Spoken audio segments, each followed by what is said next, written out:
A museologia social é o estudo do fato museológico, que nada mais é que a relação entre os seres, os patrimônios e os meios. E a história pública e os museus históricos, o que eles têm a ver com isso?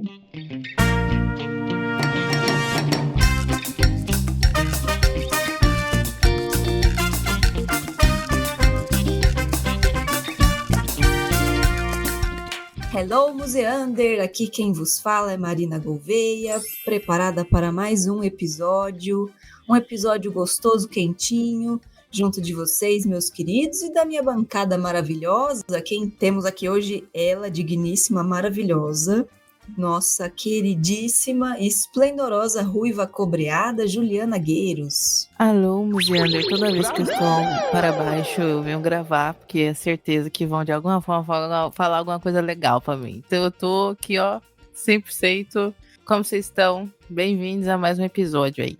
Este é o episódio 105 e a gente sempre vai estar aqui para te dar um abracinho, Ju. Coração quentinho. Aqui com a gente também está quem não pode faltar, senão não acontece o negócio todo, o grandioso, magnífico, também esplendoroso Gustavo Nalva. Olá, queridos museanders, tudo bem com vocês? E tá frio pra caralho, pô. Ai, meu Deus, o coração quentinho aqui me deu vontade de estar quentinho, mas, né, fazer o quê? Já passa. Vamos lá, aquecimento global, vem logo. Sai fora, Gustavo. Quem está aqui para conversar com a gente sobre história pública e museus históricos é ele, também magnífico, também esplendoroso, com a sua voz retumbante, Thomas Nísio. Muito bem-vindo, Tom. Obrigado, Marina. Obrigado por toda a bancada me receber aqui no episódio, né? Estou bastante empolgado.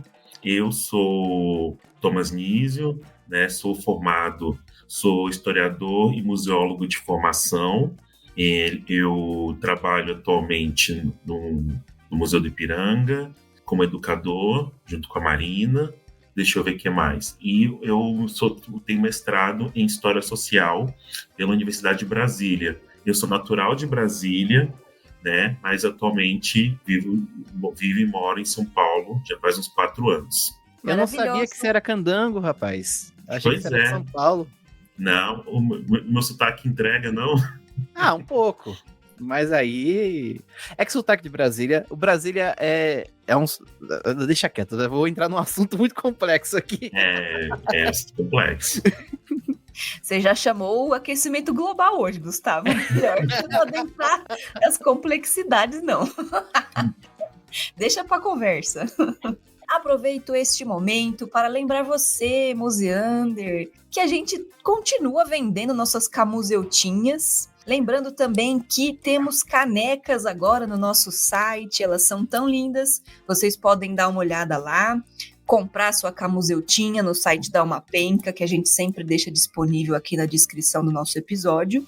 Lembrando também que você, museander, interessado em gravar com a gente, pode se inscrever pelo nosso form de gravação, igual o Thomas fez. Ele pegou lá, abriu o form, colocou os dados dele, explicou a pesquisa dele, a gente entrou em contato e agendou a gravação. Também não se esqueça, querido ouvinte, de avaliar o nosso programa aqui no Spotify.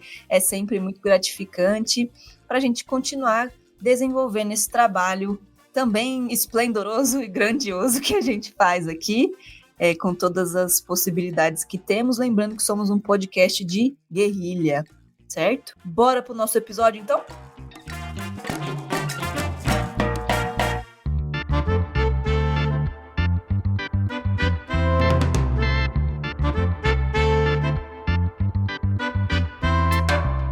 Tom, conta pra gente, então, como que esse tema entrou na sua vida, ou como você entrou na vida desse tema? Mas é uma novela, viu? Não, tô exagerando, não é uma novela grande, não. Mas antes de falar, eu queria dizer que eu sou grande fã do podcast, queria ter falado isso no começo, né? Sou fã do trabalho de vocês. Então, é muito legal ser um fã do trabalho, estar aqui podendo falar com vocês aqui sobre esse tema. Mas então, esse tema chegou até mim, né? Eu queria fazer um mestrado que unisse essa questão da história, da narrativa da história, ou sobre a pesquisa histórica com os museus há bastante tempo, desde que eu me formei em museologia em 2015. E aí eu sempre fiquei procurando fazer um projeto de mestrado que voltasse a isso. E aí eu tive um projeto de mestrado em 2019, e aí achei que tinha a ver com um tema, era mais relacionado à narrativa da história nos museus, e então eu me propus, participei da seleção de mestrado, fui aprovado, só que eu não conversei com nenhum professor que tivesse interessado no tema. E aí então, como pode dizer, os professores decidiram entre eles quem ia ser, que ia ficar com o meu tema.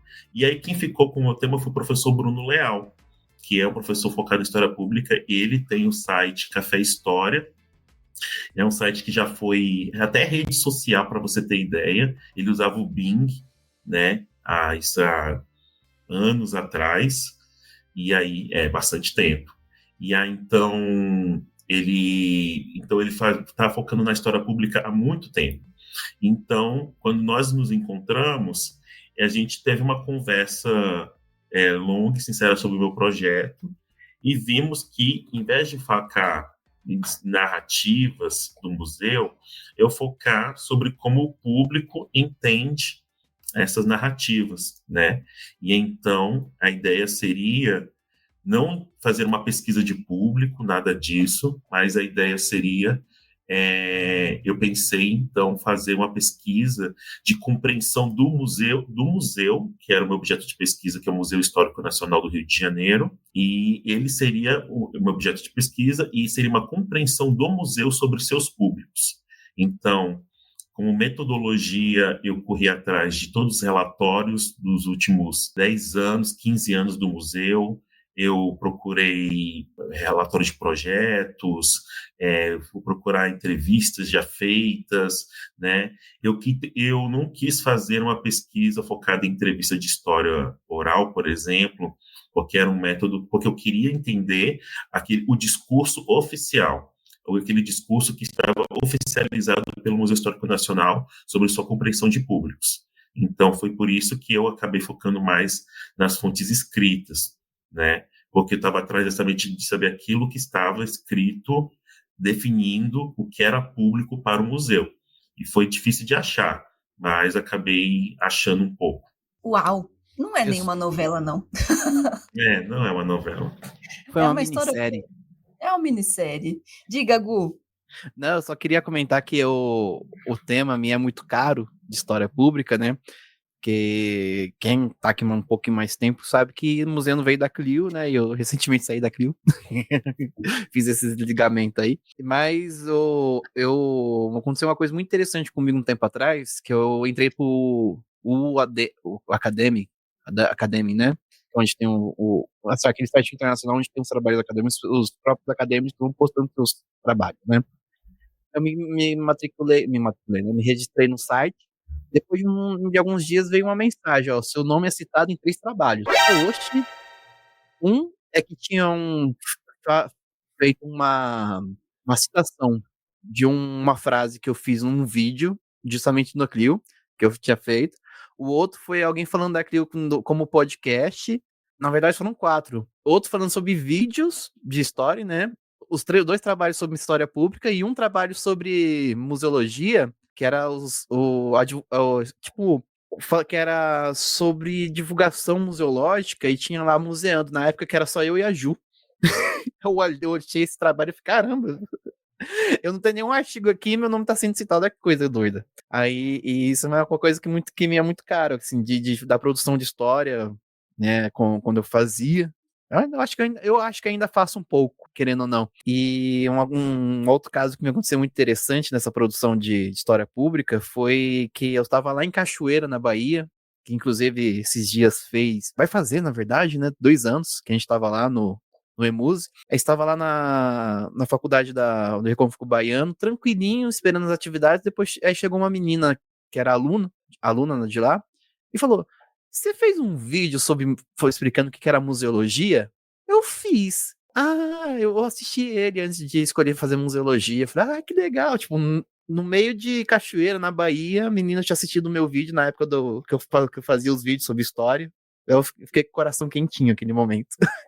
Só- Mas, não, eu acho muito legal essas experiências do Gu.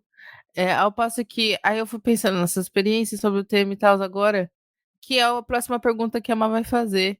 Mas é porque eu fico pensando, meu Deus, qual história que não é pública? Eu fico meio assim, eu não sei. Tipo assim, são as histórias só na nossa cabeça, as narrativas que a gente faz nas vozes da nossa cabeça, mas mesmo os nossos divertidamente estão lá, sabe? Então eu não sei. É a próxima pergunta que a Má vai fazer. E aí, enfim, vai lá, Má, vai lá. Bora então perguntar, porque eu também tenho essa dúvida. Tom, explica pra gente como é que então que você define o que é história pública nessa pesquisa e depois como esse conceito se aplica ao contexto do Museu Histórico Nacional. Não é difícil, né? Não é, porque tem muitos autores, cada um entregando um conceito diferente de história pública, mas acho que, resumindo, a grosso modo, né, história pública é uma forma, é um processo de conectar a história com os públicos na produção da história e na comunicação dela, né? Em resumo, como assim? A história pública, é um conceito, né, que começou nos anos 70, né, nos Estados Unidos, né, dos países anglo-falantes, né? Então, mas o que alguns historiadores percebem é que a história pública já era praticada muito antes desse conceito surgir nos anos 70. Ela já era praticada, e aí quando o conceito surgiu, os historiadores comentaram: nossa, mas eu já tinha feito isso, eu já estava fazendo isso há muito tempo, né? Que história é essa de história pública? Eu já faço isso há sei lá quantas décadas, né? Então, realmente, em questão de história pública, a gente tem experiências, né, pensando sobre o acesso da história com seus públicos, né? O Thompson trabalha com isso, né? Com a história vinda de baixo, certo? Que é a publicação, que é um texto dele, e também tem outros autores que trabalham com essa questão da história, através de uma população maior, né, mais abrangente, mas a história pública não seria apenas falar sobre estes grupos sociais que antes não eram falados na história política do século XIX, né, mas seria uma forma de conectar estes públicos, né, de uma outra forma de divulgação e também na forma de produção da história, né? Tem um historiador, né, acho que é Trullo, né, que ele é do Caribe, e ele tem um livro, uma publicação que eu vou me lembrar aqui, ainda agora não está vindo na cabeça, mas é uma publicação que ele trata exatamente sobre a produção historiográfica feita com as comunidades do Caribe, né? Não exatamente com os historiadores, mas com outros profissionais, outras profissões, né? Como dentista, engenheiro, garçom, né? Todas essas profissões que podiam contar a história do Caribe, e então eles puderam participar em conjunto para contar essa história, né? Então, essa é uma experiência e isso foi nos anos 90, quando ele publica, e aí ele relata isso no livro dele. Então, já existiam experiências, então essas experiências da história pública giram em torno dessa participação, democratização da história, né? Porque sempre falavam que a história ficava numa torre de marfim, em que era impossível alcançar esses historiadores, em que eles apenas e eles ficavam focados apenas nos livros acadêmicos, enquanto fica a critério dos jornalistas publicarem livros de história mais acessível, o que tem acontecido bastante no Brasil, né? Nós temos jornalistas o Laurentino Gomes, por exemplo, que tem publicado muito sobre história, e o que ele faz, o Laurentino Gomes, é exatamente... ele faz uma pesquisa, mas ele se baseia nas pesquisas de outros historiadores, e aí ele faz uma outra comunicação para os públicos acessarem de maneira mais palatável, vamos dizer assim, esse rigor acadêmico que está nas estantes das bibliotecas com as suas teses, dissertações. Então, a história pública tem esse papel, né? Tem essa proposta de trazer os públicos mais para perto, tanto sendo só comunicando uma pesquisa historiográfica, seja participando em conjunto, seja sendo uma pesquisa feita com os públicos ou feita sobre esses públicos, sobre estes grupos, né? Então, a história pública ela acaba sendo um conceito muito amplo. Um historiador brasileiro, né, que é o Ricardo Santiago, inclusive, ele é historiador no Centro de Pesquisa Histórica de Guaianazes, talvez o Gustavo Nova conheça, né? Estou tentando me lembrar da sigla, mas o Ricardo Santiago, ele define a história pública nessas 4 vertentes, né?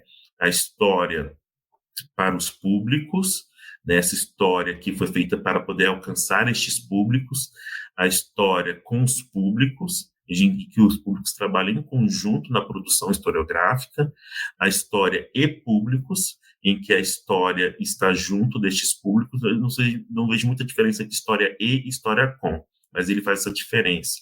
E tem a história por públicos, ou seja, os próprios públicos vão fazer essa produção historiográfica sem ter um historiador fazendo parte. O historiador ele poderia estar, por exemplo, como um mediador, como uma referência, como um auxiliador, mas a história toda estaria sendo produzida pelos públicos, pelos grupos sociais que querem narrar a sua própria história. Então, acho que isso resume bem o que seria essa história pública. E aí, como ela entra nos museus? Uma coisa que ficou, quando eu fui abordar a história pública na dissertação, eu fiquei percebendo as semelhanças da história pública com a nova museologia. Então, achei interessante ver as semelhanças e diferenças da história pública e a nova museologia.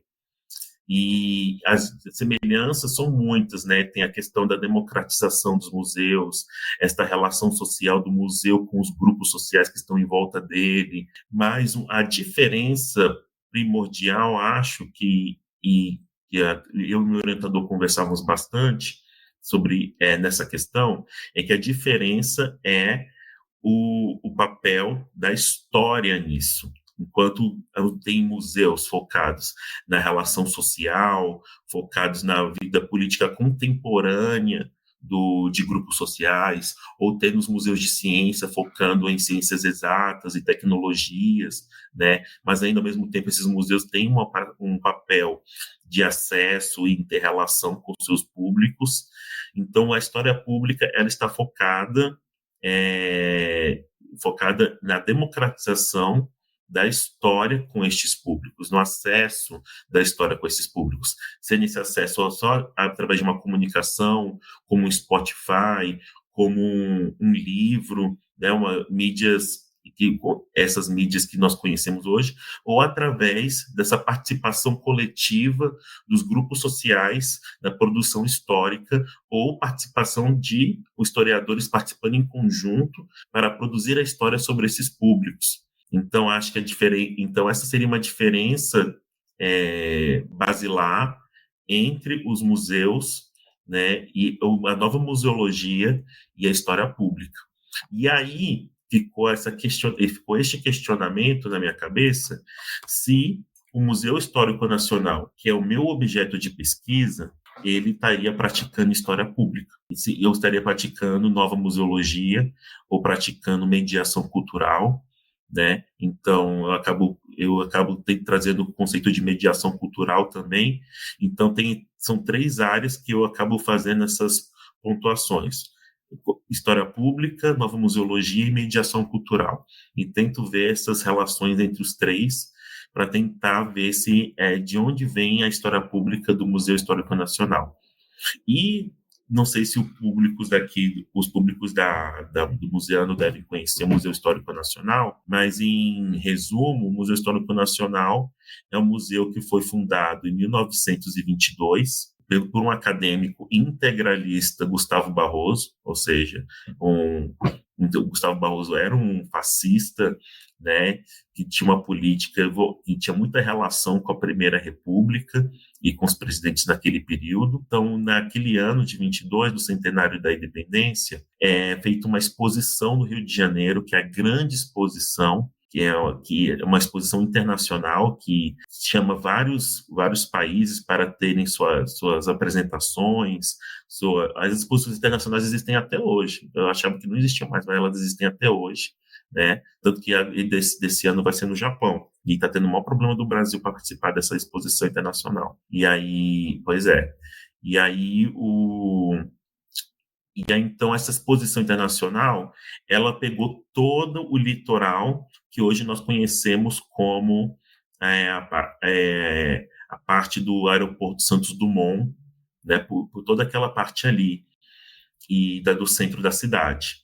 Então, ali foi feita a exposição. E no meio dessa exposição, que tinha vários palácios, e cada palácio representava um país, tinha uma edificação, que era uma edificação secular, colonial, que foi utilizada por militares, né? Ela acabou se tornando o Museu Histórico Nacional.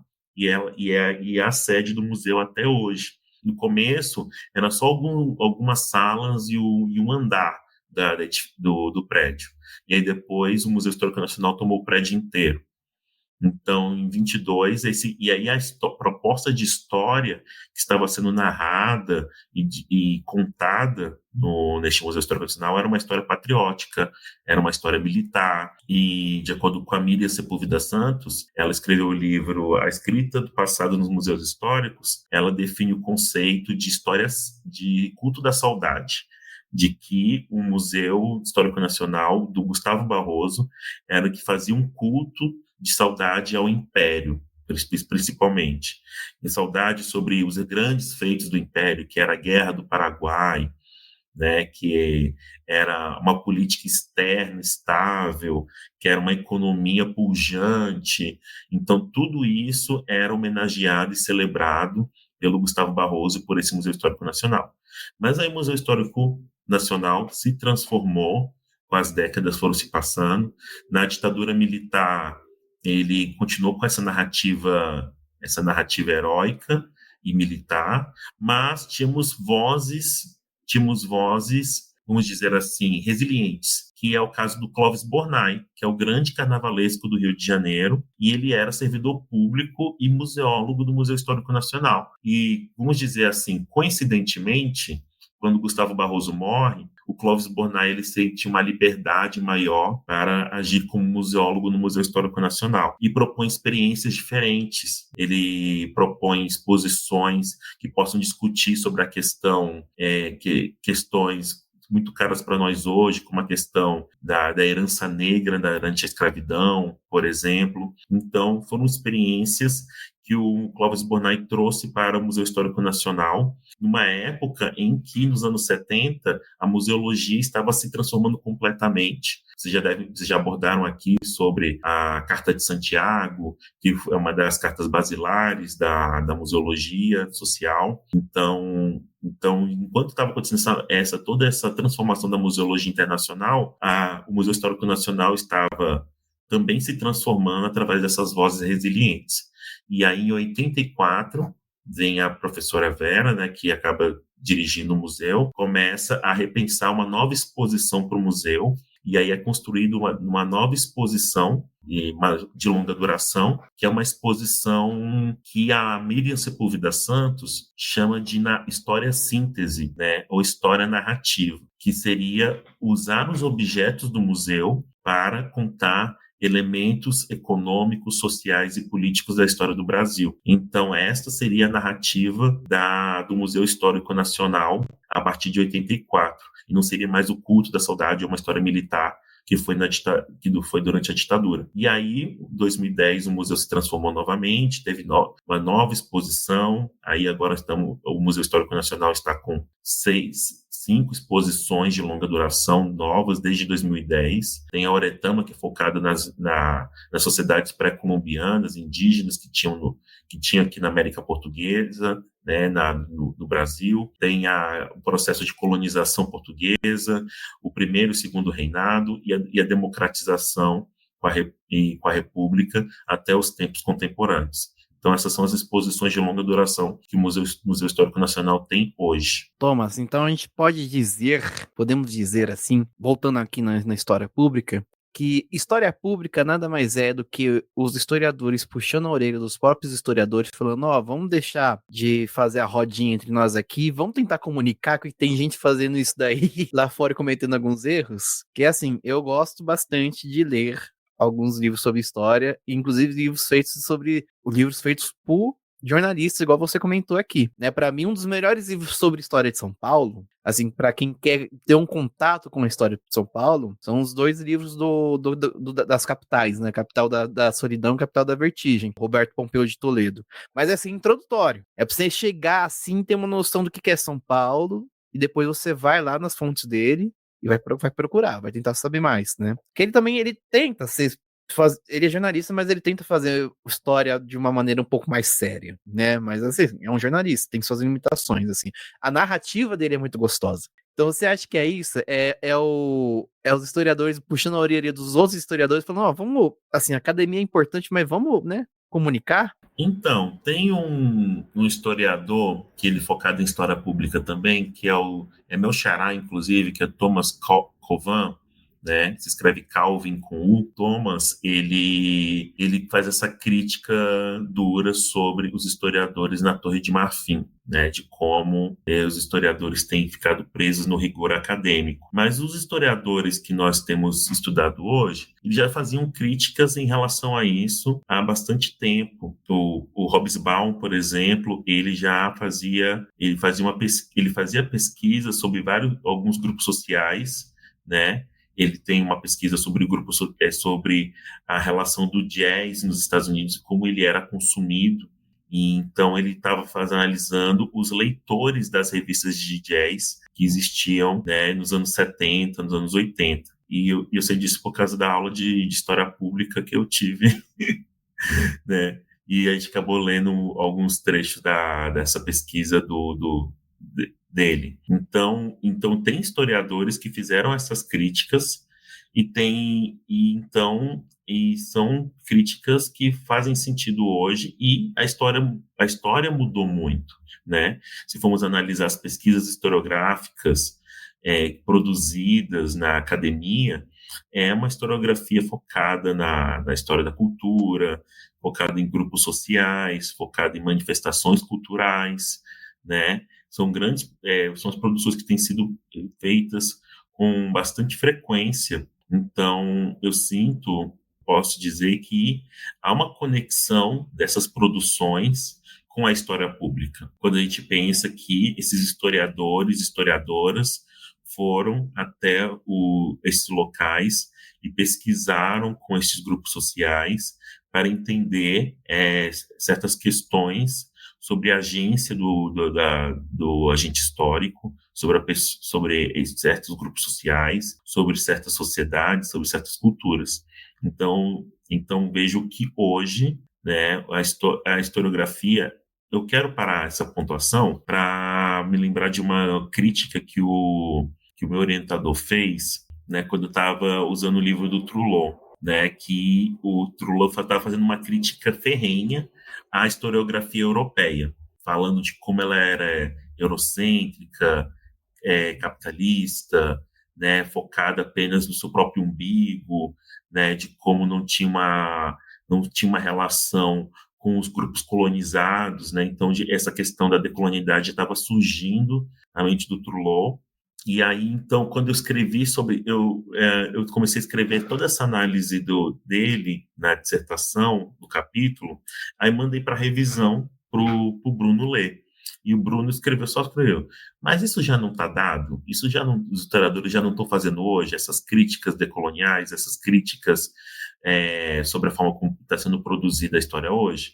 Eu acho que essa crítica está datada, né? Mas eu gostei tanto da crítica que, então, eu queria falar dela, então mudei o contexto de como eu a tratei dessa crítica, né? De como, naquele período, nos anos 90, a história estava sendo bastante ainda criticada, inclusive por esse historiador, e como que ela poderia ser transformadora se envolvesse grupos sociais. Inclusive, Thomas, eu visitei, esse foi um dos poucos museus que passam pela Museano que eu posso dizer que eu visitei. Eu estive lá, eu vi. Infelizmente, eu visitei ele já quase perto de fechar. Visitei. Não vi lá as carruagens, as partes lá de baixo, lá dos canhões, eu não vi. Mas eu consegui visitar. E, inclusive, a entrada do museu é bem interessante, porque ela tem tem uma puta estátua zona, eu acho que é do Dom Pedro, né, na porta, na entrada ali, e tem 2 escadas rolantes zonas bem grandonas, assim, eu falei, caramba, é um negócio bem, bem épico, assim, a entrada do museu. A épico e aquele contraste de moderno com o antigo, né, é uma entrada de museu bem interessante. E ele vai acompanhando como você já descreveu aqui, ele vai acompanhando uma narrativa linear do que seria a história do Brasil, né? Ele já começa com o pré-história, neolítico, paleolítico, todos os líticos da vida, e depois ele já vai entrando no que seria a história do Brasil colônia. Tem uma parte que é sobre Tiradentes, que é sobre Minas Gerais. Eu achei que é um museu que foca muito, né? Para um museu que se dedica, né? Que tem como premissa falar sobre a história nacional, é um museu que se dedica muito a Minas Gerais e ao Rio de Janeiro. Tanto que tem uma parte lá da exposição, ele faz uma réplica de um boticário, né? Um boticário do Rio de Janeiro, com os vidrinhos, o atendimento lá, a venda. Eu achei muito interessante. Isso também resbala muito na produção de história do Rio de Janeiro, né? Quando a gente para dar uma olhada, uma coisa bem interessante de comparar a história que é feita em São Paulo e a história que é feita no Rio de Janeiro é que a história que é feita em São Paulo, geralmente, na maioria das publicações e dos estudos feitos na parte de humanas, os que são feitos em São Paulo é muito olhando para o umbigo, é sobre São Paulo, né? É sobre São Paulo e sobre o que tem em São Paulo, sobre tudo que é São Paulo. A grande maioria. E quando você vai pro Rio de Janeiro, parece que o pessoal da UFRG, UFRJ, da Unirio, eles vão numa outra perspectiva de tentar abraçar o Brasil, tentar ser uma perspectiva nacional. Então você vê a maioria dos trabalhos produzidos lá, eles têm essa perspectiva, essa projeção de ser algo nacional. E quando você vai para outras localidades, é uma grande diversidade, né? Mas esses 2 pontos, assim, Rio e São Paulo, me parece ter essa marcação muito nítida, né? Talvez por conta do Rio ter sido a capital do Brasil.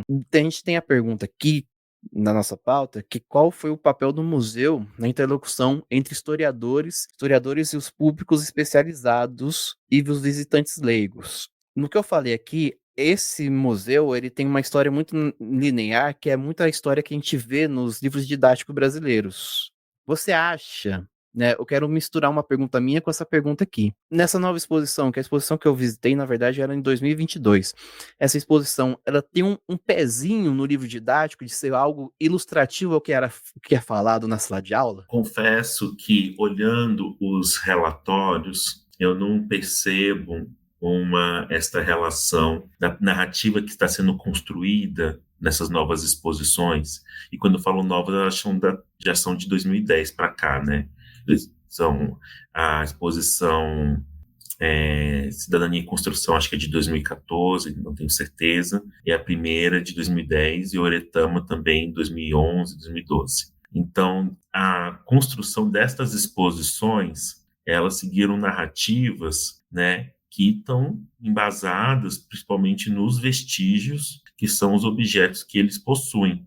Então, esta narrativa que faz da colonização, depois vai para o primeiro reinado, segundo reinado, é uma narrativa que lembra realmente os livros didáticos, mas em nenhum momento os relatórios mostraram que era para ser uma narrativa linear escolar, né? Não seria interessante dar uma averiguada nisso, né? Mas eu não lembro de ter encontrado esta relação.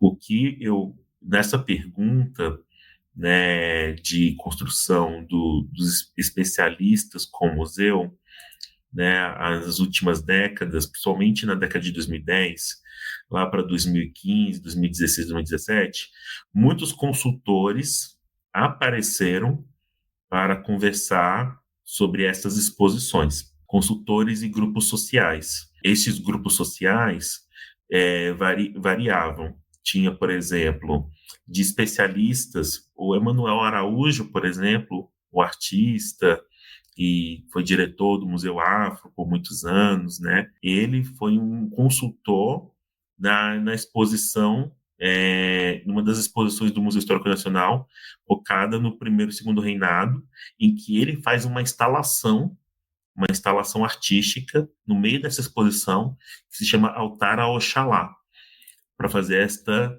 quebra, né, da narrativa do museu, da narrativa principalmente do segundo reinado, e com esta relação da herança negra que o Brasil possui. Então, muitas atividades educativas, inclusive, elas são iniciadas a partir do altar de Oxalá.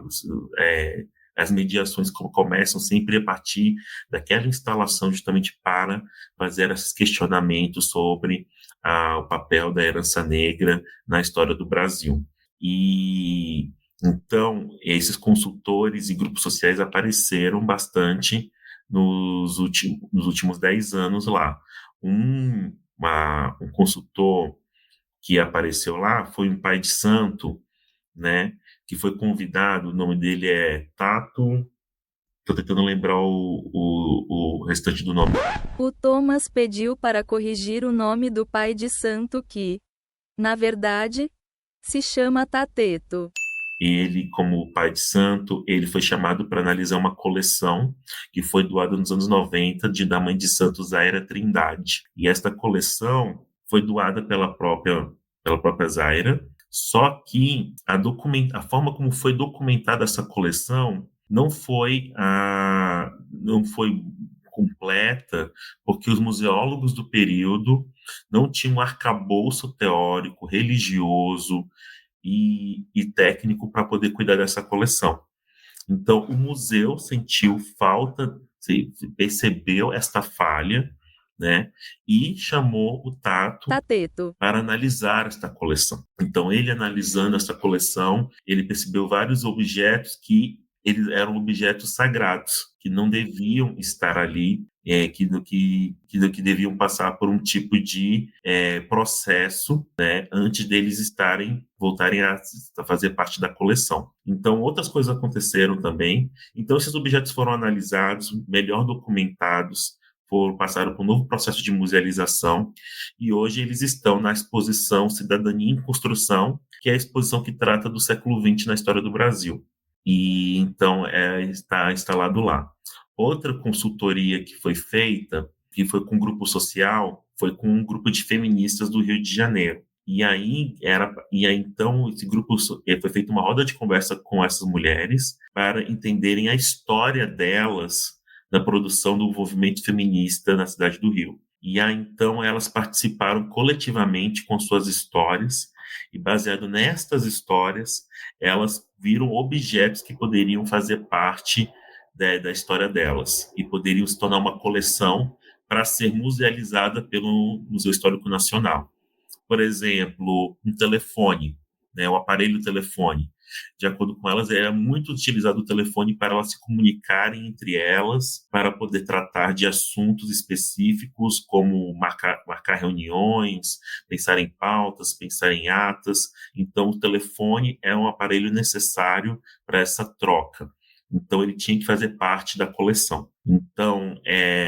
Então, o público especializado, quando vocês falaram especializado, eu não penso especializado somente como se fosse um público acadêmico, mas eu penso também nas especialidades específicas, né, desses grupos sociais, em que não são encontradas somente na academia, mas são encontradas através de manifestações culturais específicas, religiões específicas ou movimentos sociais específicos que podem ter essas especializações sobre estas coleções, né?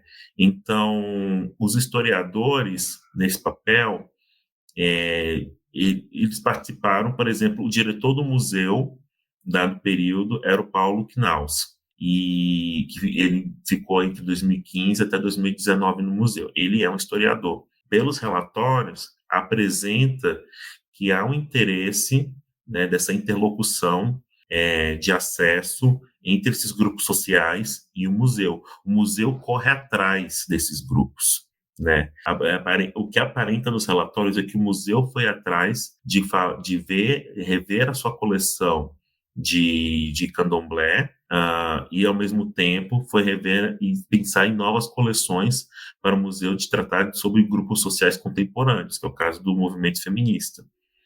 Então, os historiadores, eles estão lá como mediadores. Existe um autor, o Michael Frisch, é um historiador que também trabalha com história pública, e ele propõe que o historiador ele perca a autoridade dele, né, que supostamente ele teria, né, essa autoridade de produzir a historiografia, de produzir a história, e ele perderia essa autoridade para ele ter um outro papel, que é o papel do mediador, o papel daquele interlocutor, aquele que permite as trocas de grupos sociais com a produção histórica, né? Então, ele chama esta relação de mediação, né, de autoridade compartilhada. Então, essa autoridade sobre a pesquisa histórica, a operação histórica, como diz Michel Dissertot, seria compartilhada,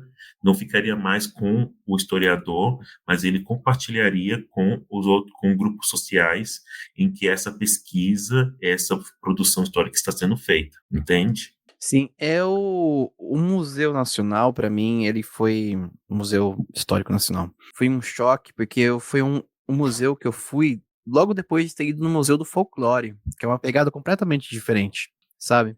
O que me impressionou muito, agora eu fui revisitar aqui meus stories, meus destaques da época que eu fui visitar, para ver se eu realmente estava certo na minha colocação, que se tinha mesmo essa linearidade da expositiva, de ser como se fosse uma linearidade do livro didático. Eu até achei aqui o que você comentou, da parte dos orixás, muita coisa que você foi falando aqui, eu acabei visualizando nos meus stories. Quem quiser ver nos meus stories, tá lá, Gustavo Nalvo. Até não é fazendo propaganda, mas eu realmente fui no museu, e muito do que o Thomas foi falando aqui, eu tirei foto quando eu visitei lá. Ó, tem até os estandartezinhos aqui. Esses estandartes aí são da coleção da Zaira Trindade, enquanto a imagem anterior que você mostrou é o altar de Oxalá, feita pelo Emanuel Araújo. Isso. Então, para mim foi um choque, porque eu fui de uma proposta museográfica louca, totalmente diferente, que era o Museu do Folclore, inclusive fica aqui minha indicação para vocês visitarem lá. Tem um trabalho educativo, eu não fiz a visita educativa, mas tinha muitas intervenções do educativo no Museu do Folclore lá no Rio de Janeiro. Fica a dica para vocês visitarem, fica do lado do Museu da República, dá para visitar os dois na linha em sequência. E o Museu Nacional, assim, gostei bastante da proposta lá. Tem até uma fotinha do Lula com a mãozinha cheia de petróleo. Eu parecia que eu tinha entrado no museu com um livro didático na mão, assim, sabe? E fui folheando. Porque tinha parte sobre Tiradentes, tinha parte. Tudo que eu na minha fala anterior. Mas agora se falando faz realmente... Há uma pegada interessante esse museu. Muito interessante. Uma coisa interessante que o museu também fez foi que ele acrescentou, quando foi feita estas consultorias e participações de grupos sociais nas rodas de conversa, muitos desses objetos acabaram entrando nas exposições de longa duração, que é o caso da coleção da Zaira Trindade, né? Mas um evento que eu acho que vale muito a pena comentar, agora que eu me lembrei, é sobre o Museu das Remoções. O Museu das Remoções, ele surgiu no Rio de Janeiro após a expulsão da população da Vila Autódromo para a construção, né, da Cidade dos Atletas, né, do Rio de Janeiro. E aí, então, essa Vila Autódromo, as pessoas foram removidas de lá, com seus lares foram retirados, elas foram levadas para outras regiões, né? Mas as memórias dessas pessoas ficaram nessas casas, né? A memória estava no azulejo, a memória estava no tijolo, a memória estava na grade. E aí, então, quando as casas foram derrubadas, as pessoas pegaram esses pedaços que sobraram e levaram. E aí, então, elas se juntaram para pensar em fazer um museu com estes vestígios que sobraram da Vila Autódromo. A torneira, o tijolo, o azulejo, foram todos recolhidos. E o Museu Histórico fez parte desse processo, né, com a roda de conversa, trocas sobre... E aí, então, foi feita uma exposição de curta duração com o Museu das Remoções, né, com todas com esses artefatos, e depois alguns desses artefatos foram musealizados pelo museu, foram adquiridos. E aí eles foram colocados também na exposição de longa duração em alguns elementos de exposições. No caso do Museu das Remoções, eles utilizaram para fazer uma relação com a derrubada do Morro do Castelo, que aconteceu. A derrubada do Morro do Castelo aconteceu exatamente para construir a exposição de 1922. E aí o Morro do Castelo, vivia uma população em cima do Morro do Castelo, ela foi removida para poder derrubar o morro, para construir construir toda uma área central, fazer um novo centro do Rio de Janeiro. E aí, então, o Museu Histórico Nacional pôde fazer essa relação, os curadores fizeram isso, museólogos, historiadores, fizeram esta relação do Morro do Castelo com o Museu das Remoções. Então, foi uma troca interessante que o Museu Histórico Nacional fez com com o Museu das Remoções, né? Então, aí o Museu Histórico Nacional foi esse mediador, né? A instituição foi a mediadora, interlocutora, né, para a produção dessa narrativa, né? A narrativa final acabou ficando com o museu, né, quando faz essa relação do Morro do Castelo com o Museu das Remoções, né? Mas, quando o museu fez a exposição de curta duração, a narrativa era total do próprio Museu das Remoções, da população do museu, da Vila Autódromo, que fez a narrativa sobre suas próprias histórias sendo contadas. E o Museu Histórico Nacional foi o mediador nesse aspecto. Nossa, incrível saber isso. Incrível mesmo. Eu não sabia.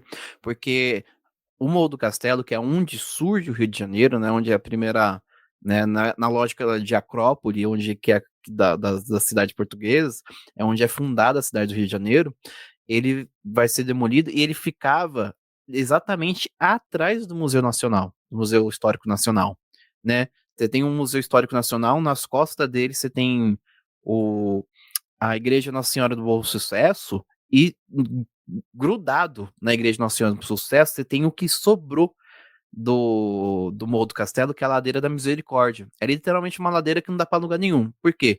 Porque o morro foi cavado, foi cavado usado de aterro, né, que agora hoje é o museu, hoje é o Aeroporto Santos Dumont, né, que foi, como o Thomas falou, que foi aterrado para fazer a exposição, mas hoje é o aeroporto. E é incrível, né, essa semelhança, né? Porque também foi feito pelo poder público e também teve todo um processo de desapropriação violenta do Morro do Castelo na época, né? Na época já tudo era violento, né? Mas nossa, é muito interessante saber disso. Olha, a história, né, como diria o Carlos Marcos, né? A história ela se acontece primeiro com tragédia, depois como farsa. E Tom, para a gente caminhar aqui para a reflexão final do episódio, em que medida o público pode se apropriar do museu e também ser agente nesse processo todo que a gente tem conversado? Você deu alguns exemplos, né, acho que esse exemplo do Museu da Remoção dialoga um pouco com isso, mas tem algum outro exemplo que você quer ressaltar aqui? Como é que o público se apropria do museu e se torna agente dele? Então, tem dois aspectos aqui. Um aspecto é o que é público, né? E na minha pesquisa, o público não seria o substantivo singular, seria plural, seria públicos, né? Então, os públicos, eles são compostos pelos visitantes, pelos pesquisadores, pelas pessoas que estão ao redor do museu, até pelo não público também, quando esse não público frequenta o museu aleatoriamente, vamos dizer assim, e também pelos grupos sociais que querem uma participação coletiva de representação neste museu. Então, todos esses grupos específicos são públicos do museu, né? Principalmente no Museu Histórico Nacional. E aí, então, como é que esses públicos podem se apropriar do museu? Aí eu contei o caso do Museu das Emoções, né? Que eles, como um público, cientes de interesse, de terem a sua história contada, representada e narrada, eles podem essa participação coletiva com o Museu Histórico Nacional. Mas tem outros grupos também, que são os visitantes, que são os públicos, vamos dizer, os públicos tradicionais, né? E estes públicos, né, eles têm uma agência, e esta agência baseado em alguns historiadores que eu pesquisei, a agência do agente histórico, ela envolve intenção, ação e efeito. Mas este efeito não precisa realmente acontecer, este efeito. O efeito pode ser uma reflexão sobre a ação feita. Por exemplo, o grupo do Museu das Emoções, eles têm uma agência nisso, porque eles tinham intenção de contar as suas memórias, eles fazem as ações coletivas e tem os efeitos que são toda a narrativa produzida, a exposição construída. Mas se isso não tivesse acontecido, ainda assim seria um efeito, seria um processo de reflexão que poderia ter sido. Os visitantes, eles possuem agência, eles podem possuir agência no museu de várias maneiras. Eles podem possuir agência não gostando da exposição, eles podem ter agência gostando, mas fazendo várias críticas sobre, tendo uma relação virtual, digital, com o museu histórico ou com os museus que ele está visitando. Ele pode divulgar este museu. Então, esta gente, e pode simplesmente refletir sobre aquilo, pode ser um efeito de apenas reflexão sobre a intenção inicial dele quando ele visita aquele museu. O fato de o museu não está lá para dar respostas, né? Isso o Wagensberg fala isso, outros museólogos falam isso também, mas o museu ele está lá para fazer perguntas, né? E fazer as pessoas voltarem para casa com essas perguntas, fazerem elas refletirem sobre aqueles conteúdos que estão no museu.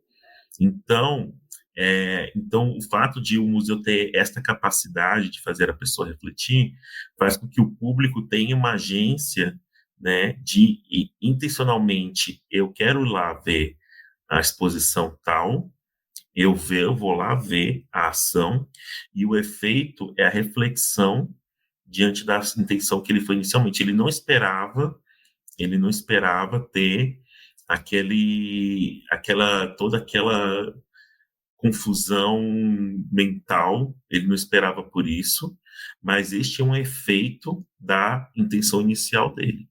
Então, o autor é o Keith Barton, e também tem um outro autor que é o Philip Pomper. Os dois fazem uma discussão sobre a agência do agente histórico, né? Principalmente focando em eventos passados, sobre se certas pessoas tiveram tal agência sobre tal evento histórico, então eles fazem essa discussão.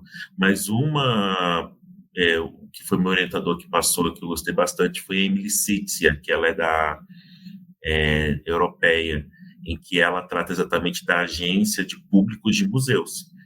E ela percebe como as ações educativas, né, na verdade, como a ação educativa, como um exemplo que ela deu, né, podem ter esta agência dos públicos.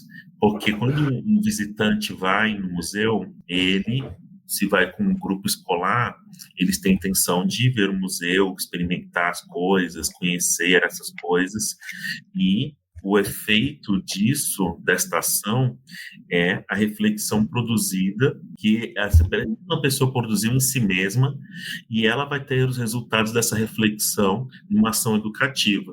Podem ser positivas, negativas, mas ela refletiu sobre aquilo. Então, foi um efeito causado por aquela intenção inicial. É bastante interessante eu gostei bastante de poder fazer refletir sobre isso, sobre como os públicos podem possuir essa agência nas ações educativas dos museus. Diferente de outras ações que o museu faz, que nem sempre tem essa agência. Por exemplo, participação, construção coletiva de uma exposição. Mas essa produção coletiva pode ter a agência das pessoas.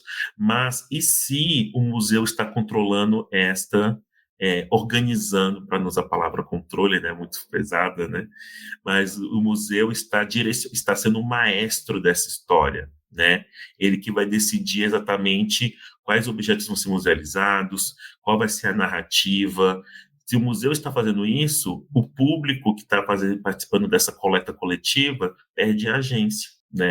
Eu ia perguntar algo desse tipo. Eu queria saber, a nível de curiosidade, se a agência do público está diretamente relacionada com a predominância ou não da perspectiva da história pública, da prática da perspectiva, né, da história pública nos museus, porque estava pensando isso, se o museu, apesar de promover algum tipo de participação social, ainda assim influencia, organiza, como você falou, em vez de controlar, organiza essa participação a ponto de influenciar o que vai vir dela, né, o que vai ser originado dessa participação, sei lá, não sei, se é uma postura autoritária, né, do museu, se é uma postura de controle mesmo da criação das narrativas. Aí a agência do público existe, ou ela existe e é controlada, ou ela passa a não ser considerada agência, né? O público passa a não ser agente e só um receptor, por exemplo, um espectador. É uma pergunta complexa. Mas o que eu posso dizer é que existem várias formas de participação do público no museu, né? Pode ser uma participação em que o museu ele está organizando, ele está sendo o curador central e o público participa como convidado. Existe, e é o que mais acontece, na verdade, a maioria dos museus são desse jeito. Existe em que o museu ele larga mão dessa autoridade e deixa o público participar completamente, fazendo parte da narrativa, da curadoria, da documentação, o que é muito mais raro acontecer. É mais comum isso em museus comunitários, por exemplo, certo? E existe as consultorias também, né? Quando você, por exemplo, o caso do Pai de Santo, ele faz parte de um grupo social, né? Então, quando você está chamando alguém desse grupo social, você está tendo uma participação pública também de um público e uma agência desse grupo social nessa construção coletiva, né? Mesmo que seja só um, né? Porque ele é um especialista, mas ainda assim é uma participação coletiva, né? Porque aquele grupo social está sendo representado através daquela pessoa. Agora, a questão final de tudo isso tem história pública no Museu Histórico Nacional? Então, eu vi que sim, né? Eu vi que sim, porque exatamente houve um processo de construção coletiva dessas histórias, teve um processo de agência dessas pessoas na construção dessas memórias, dessas histórias, né? Então foi feita uma construção, foi feita uma operação historiográfica do Museu das Emoções, por exemplo, para as suas histórias serem contadas numa narrativa através do museu, né? Então, isso foi uma história pública, ao meu ver, né? Foi história pública quando o Tato, né, foi fazer a consultoria, foi convidado pelo Museu Histórico Nacional, e o Museu Histórico Nacional não foi autoritário, não no sentido de mandar mais... Ele saiu dessa posição de autoridade para deixar o especialista fazer parte do processo de musealização, né? Então, vi que tem uma história pública também envolvida nisso. Sair da autoridade do museu, né, do historiador, entrega essa autoridade a uma pessoa de um grupo social que tem mais relação com aquela coleção do que o próprio museu, né? Então, ao meu ver, sim, tem história pública no Museu Histórico Nacional.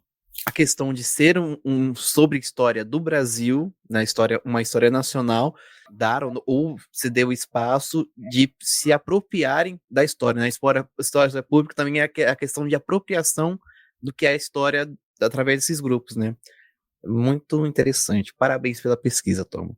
Obrigado. Mas só lembrando, né, que você mesmo tinha comentado, né, de que essa visão, essa narrativa das exposições do Museu Histórico Nacional, elas são muito vindas da posição do Rio de Janeiro, né? Então, é uma visão do Rio de Janeiro em elementos políticos, mas o museu não tem como fugir disso, porque a coleção que ele possui, ele trata disso. São poucas pessoas ou indivíduos que são retratados. Por exemplo, o Rebouças, ele é mencionado numa parte da exposição sobre o movimento abolicionista. Então, tem um retrato do André Rebouças, lá no Museu Histórico Nacional. Então, é interessante ter esse papel de uma pessoa de São Paulo estar nesse movimento, ser mencionada, mas outra parte da coleção já é um ponto de vista do Rio de Janeiro. Então, é sempre bom lembrar disso. Apesar do Museu Histórico Nacional ter esta frente de coletivo, há muita parte da coleção ainda está presa a esse ponto de vista do Rio de Janeiro. Muito que bem. Importante colocar os pingos nos is nesse sentido para contextualizar, né? Da onde vem esses discursos todos. Da onde o ponto de partida dessa elaboração. Muito que bem. Parabéns, senhor Thomas, pela pesquisa. Encaminhamos, então, o nosso episódio para a nossa querida finalização.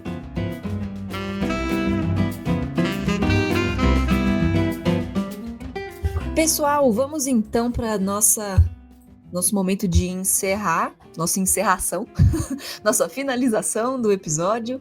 Como sempre, a gente finaliza com indicações. Quais são as indicações deste episódio? Posso começar? Ainda estou na fase leitora.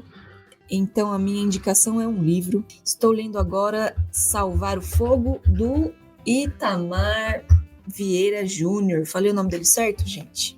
Falei. Então, tá bom. Salvar o Fogo é um livro muito legal. Fui moleque e descobri recentemente que é o segundo livro de uma trilogia. Eu já li o primeiro, né? O Torto Arado.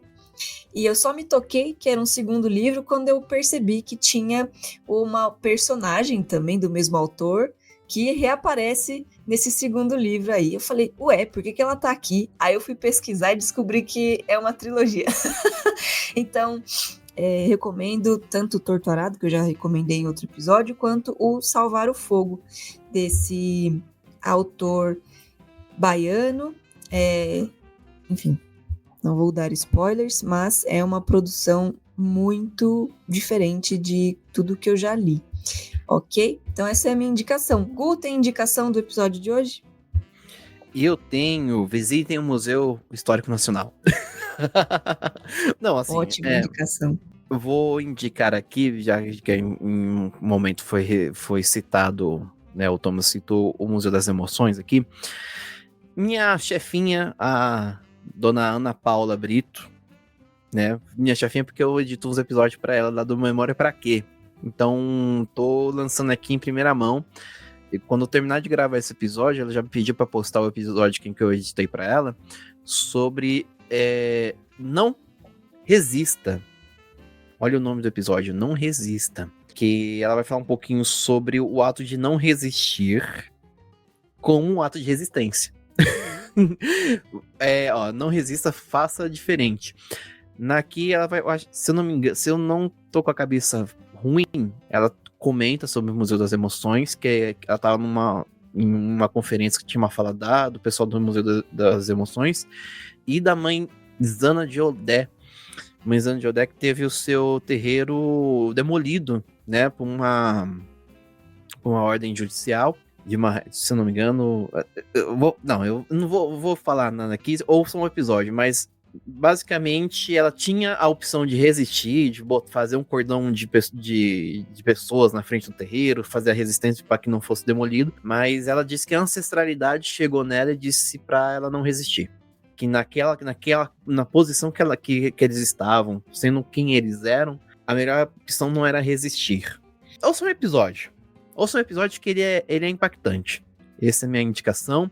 Indicar também um outro episódio nosso, agora fazer o Jabá da Casa, o episódio que a gente tem com a Tupá Guerra, sobre historiadores e museus. O episódio com a Tupá Guerra tá muito interessante. É um dos episódios mais legais que a gente tem aqui de conversas, né? Foi um dos episódios que mais teve coisas cortadas, inclusive porque Tupá gosta de conversar bastante. Então, várias coisas. Eu acho que inclusive foi com a Marina que eu gravei, né? Foi interessante. Então tem esses 2 episódios de podcast que tá aí. Minha indicação. Maravilhoso. A Ju, que teve, enfim, que resolver cocitas, nos deixou uma indicação aqui de texto. O texto é do professor Mário Chagas e se chama A Imaginação Museal, Museu, Memória e Poder, em Gustavo Barroso, Gilberto Freire e Darcy Ribeiro. Comentamos, né, sobre a influência de Gustavo Barroso agora há pouco, certo? Tom, você tem indicações para os nossos ouvintes? Baseado no tema que temos aqui, eu queria indicar o meu orientador. Indico o Café História para o pessoal conhecer o site, os artigos e textos produzidos, mas também indico um livro dele que ajudou muito numa introdução da história pública, que se chama História Pública e Divulgação da História. O livro é organizado por ele, né, Bruno Leal Pastor de Carvalho, e pela Ana Paula Tavares Teixeira, né? E uma indicação que tem nada a ver com o tema de hoje. É só um livro que tem na metade dele. Eu gosto muito de história da religião também. E se chama Deus, uma Anatomia, né? Que é um livro polemicíssimo que analisa como Deus tem um corpo. De como Deus, na Idade Antiga, ele tinha um corpo sim, não é um Deus invisível, etc. E é da Francesca Stavrakopoulou, né? God and Anatomy, que não tem tradução em português. E é polemicíssimo esse livro, e tô adorando. Adoramos polêmicas por aqui. Ouvintes, museanders, se vocês já leram esse livro, contem aqui para nós o que vocês acharam dele. É isso, meus queridos. Agradeço imensamente a presença de vocês, dos nossos queridos ouvintes. E aqui desta bancada maravilhosa, um beijo no seu coração, Ju. Estamos sempre aqui.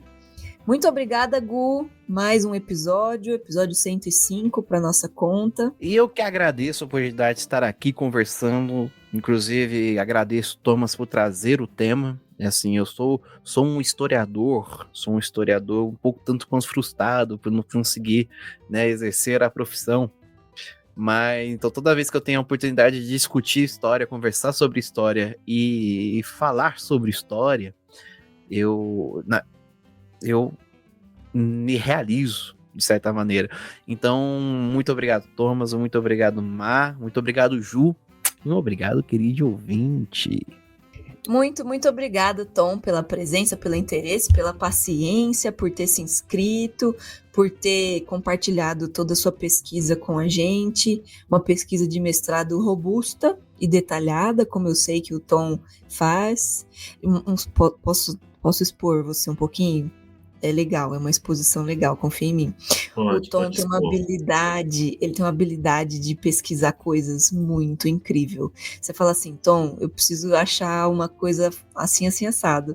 E aí, assim, 30 minutos depois a coisa está ali detalhada na sua frente e ele sabe tudo sobre aquela coisa.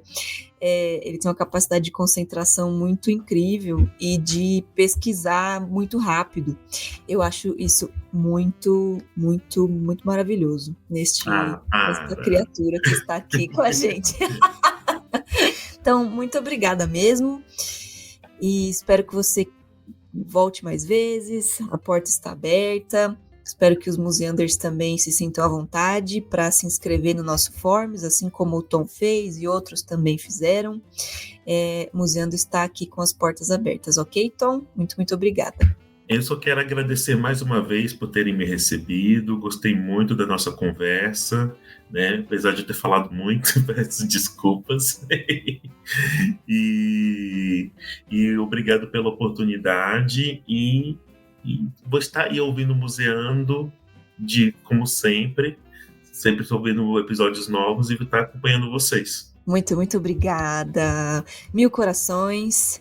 E é isso, Museanders. Nosso episódio fica por aqui. Obrigada de novo pela escuta, pela partilha de todos que participaram. E é isso. A Museando, História Pública e os museus históricos seguem vivos.